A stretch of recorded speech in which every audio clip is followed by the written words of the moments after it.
Hello friends, आज हम home insurance के बारे में बात करेंगे। घर का इंश्योरेंस। लोग बहुत पैसा जमा करके तब एक घर लेते हैं और उसकी सुरक्षा के बारे में लोग बहुत कम सोचते हैं। तो मुझे या उनको इस चीज़ की नॉलेज नहीं है कि होम इंश्योरेंस क्या होता है और क्यों लेना चाहिए। तो आज मैं उसको लेके एक छोटा सा वीडियो बनाने जा रहा हूँ। होम इंश्योरेंस में बेसिकली मैं आपको समझाऊँ क्या कवर होता है। होम इंश्योरेंस में 3 तरह का होता है। एक होता है जिसमें कि बिल्डिंग, हमारा घर है जिसमें बिल्डिंग उसकी और सामान कवर होता है। एक इंश्योरेंस वो होता है जिसमें सिर्फ बिल्डिंग कवर होती है।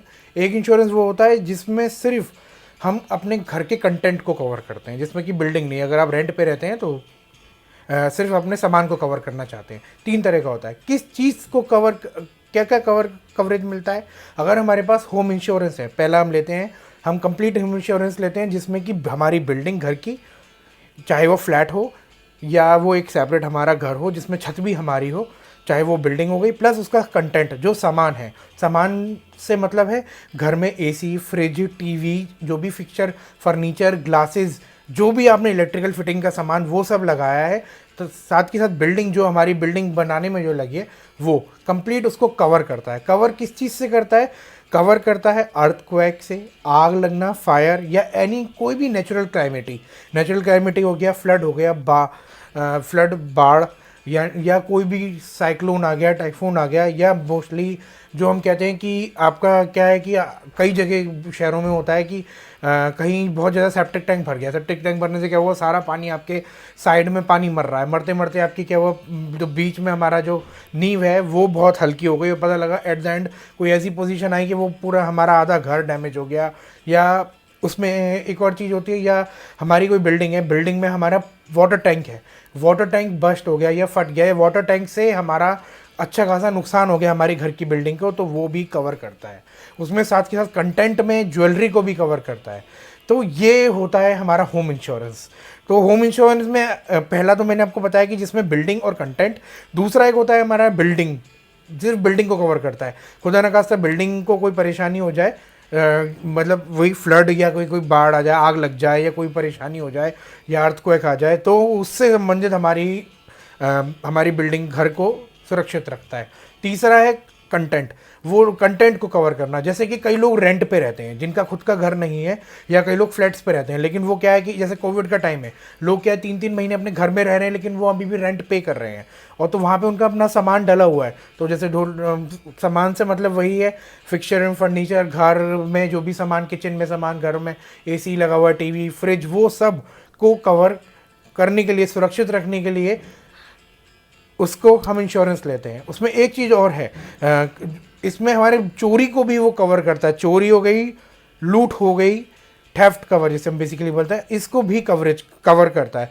अब इसको बेसिकली लेने का क्या, कौन लोग ज़्यादातर लेते हैं आज के टाइम में? आज के टाइम में क्या होता है, अगर आप लोन के लिए जाते हैं, होम लोन कोई लेते हैं, तो इंश्योरेंस कंपनी, सॉरी बैंक जो है वो आपसे कहता है कि भाई हम 20 साल के लिए आप हमसे लोन ले रहे हैं, तो 20 साल के लिए आप हमसे इंश्योरेंस लीजिए, नहीं तो आप बाहर से करा के रखिए।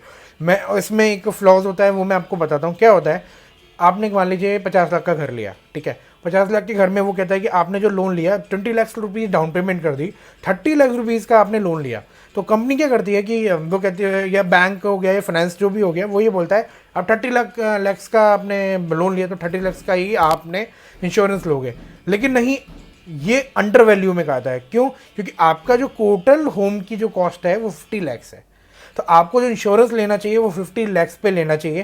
क्योंकि क्या होता है, बेसिकली हमारे इंश्योरेंस में एक क्लॉज होता है कि अगर आप अंडर वैल्यू ले रहे हो तो क्लेम जो होता है वो 1/3 सेटल होता है, ऐसा कहा जाता है। ये 50% सेटल होता है या 70% सेटल होता है, तो इसलिए वो एक अंडर वैल्यू में आता है। मुझे ये समझ नहीं आता कि क्यों जितने भी बैंकर्स हैं, फाइनेंस वाले, वो कहते हैं हमारे लोन पे इतना, आई डोंट नो, या तो उन्हें नॉलेज नहीं है या जो भी कारण है मुझे नहीं पता। लेकिन आप इस चीज़ का ध्यान रखिए, खुदा न खास्ता भाई आपने 50 लाख का लिया लोन, 30 लाख का लोन लिया, 50 लाख का घर तो एक्चुअली में आपका ही है ना। तो 20 लाख का जो आपने अपनी जमा पूंजी से जो पैसा दिया वो भी तो नुकसान है, ठीक है। तो तीसरा एक बहुत इंपॉर्टेंट बात जो क्लेम के लिए आती है कि भैया इसमें जो आपका कंटेंट है, जो घर का सामान है, वो आप क्लेम कैसे सेटल करोगे? वो बेसिकली सेटल किया जाता है on the basis of market value. जी हाँ, जैसे अगर आपने भाई होम इंश्योरेंस ले रखा है कंटेंट का, सिर्फ सामान का, और 3 साल आपने ले रखा है और आपने 3 साल एसी ले रखा है, 3 साल हुए, 3 साल बाद आपका एसी के साथ आपको परेशानी हो गई भाई, सॉरी परेशानी मतलब चोरी हो गई घर में और उसमें एसी और टीवी और ये सब निकल गया, तो वो आपसे आपके मौजूदा बिल मांग सकते हैं। बिल अगर बिल नहीं है तो कुछ भी आपसे डिटेल मांगी जाएगी या सर्वे आएगा, सर्वे करेगा तो उसमें जो होगा डिटेल वो लेके आपको करीब करीब मार्केट वैल्यू के हिसाब से आपको क्लेम सेटल करेगा। तीसरा वही चीज़ बिल्डिंग में आती है। बिल्डिंग में वो रीस्टेटमेंट वैल्यू के हिसाब से क्लेम सेटल करते हैं। रीस्टेटमेंट वैल्यू के हिसाब से बहुत इंपॉर्टेंट है समझना। मान लीजिए चूंकि मैं आज हूँ, मैंने फ्लैट लिया 50 लाख का, 4 साल बाद उसकी शायद कॉस्ट हो जाए 70 लाख रुपीज़, ठीक है। तो रीस्टेटमेंट से वैल्यू मार्केट वैल्यू नहीं होती। रीस्टेटमेंट वैल्यू से मतलब ये होता है कि उस घर को बनाने में आज की तारीख में कितना पैसा लगेगा, वो बेसिकली हमें उसी हिसाब से इंश्योरेंस भी लेना चाहिए।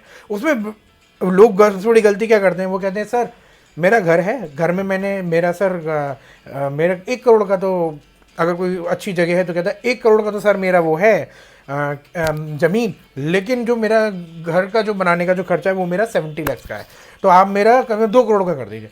ऐसा नहीं है, उसमें लैंड की कॉस्ट आपको नहीं जोड़नी चाहिए। आपको रीस्टेटमेंट वैल्यू, मैं ये कहता हूँ कि आप भी जब भी इंश्योरेंस की बात करो उससे कहो सर जो इंश्योरेंस है आप मुझे बताओ कि मैं आज की तारीख में मेरा जो भी खर्चा है 10 हज़ार रुपये स्क्वायर फुट बनाने का, या उस हिसाब से आप सोचिए कि आज के हिसाब से मेरे को 80 लाख रुपये के हिसाब से क्लेम इंश्योरेंस का ज़रूरत है, तो मेरे को आप उसी हिसाब से बताइए। तो तीसरा एक इंपॉर्टेंट चीज़, जब इंश्योरेंस लें तो इस चीज़ का बहुत ध्यान दें। क्या होता है होम इंश्योरेंस में भी कम से कम मैं जो अपने एक्सपीरियंस में देख रहा हूँ, हर 3 4 5 साल में क्या बोलते हैं प्रीमियम बढ़ रहा है। तो कंपनी में क्या है, इसमें होम इंश्योरेंस में ये फ़ायदा है कि आप 1 साल 2 साल 5 साल 10 साल 20 साल तक का 25 साल तक का ले सकते हैं एक बार में। तो आज आपने अगर ले लिया 25 साल तक के लिए, तो 25 साल तक के लिए आपका कवरेज हो जाता है, ठीक है ना। तो आपको क्या प्रीमियम नहीं बढ़ता, कॉस्ट इफेक्टिव बहुत सस्ता पड़ता है अगर आप बल्क में लेते हैं। तो मेरा यही मानना है कि आप ज़रूर होम इंश्योरेंस लें, क्योंकि आपका घर है, आपकी सेविंग है, उसी से आपका हुआ है, उसकी कॉस्ट इतनी नहीं आती। अगर आप कहें लेट से कि अगर घर का ले रहे हैं, आप रेंट पे रहते हैं, तो 2.5 लाख के सामान का 600 या 700 रुपये आता है साल का खर्चा, ठीक है ना, जिसमें कि मार्केट वैल्यू के हिसाब से आपका क्लेम सेटल होता है। तो मेरे को ये लगता है कि आपको होम इंश्योरेंस ज़रूर कराना चाहिए, क्योंकि आप अगर कहीं और भी रहते हैं या अपनी जगह भी रहते हैं, कहते हैं बुरा वक्त कभी नहीं आता, आना भी नहीं चाहिए। हो सकता है इंश्योरेंस ले, मैं तो ये कहता हूँ कि आप इंश्योरेंस लो। सभी अपने क्लाइंट्स को बोलता हूँ या सज्जन को दुआ करता हूँ कि उन्हें कभी इंश्योरेंस लेने की ज़रूरत ना पड़े, लेकिन अगर वो इंश्योरेंस लेते हैं तो इस चीज़ का सुनिश्चित करें कि वैसे बुरे वक्त पे आए और बुरे वक्त पे काम आए। तो आपको ये कैसा लगा होम इंश्योरेंस पे वीडियो, आप ज़रूर इसके बारे में बताएं, और हमारा वीडियो कैसे लगा इसके बारे में कमेंट बॉक्स में लिखें, और हमारा चैनल ज़रूर सब्सक्राइब करें। आपके जो कमेंट्स आते हैं व्हाट्सएप पे, फेसबुक पे, उसके लिए बहुत बहुत धन्यवाद, वो बहुत इनकरेजिंग है। आगे हमें और भी कुछ नॉलेजेबल वीडियोज़ देंगे, तो उसके लिए थैंक यू।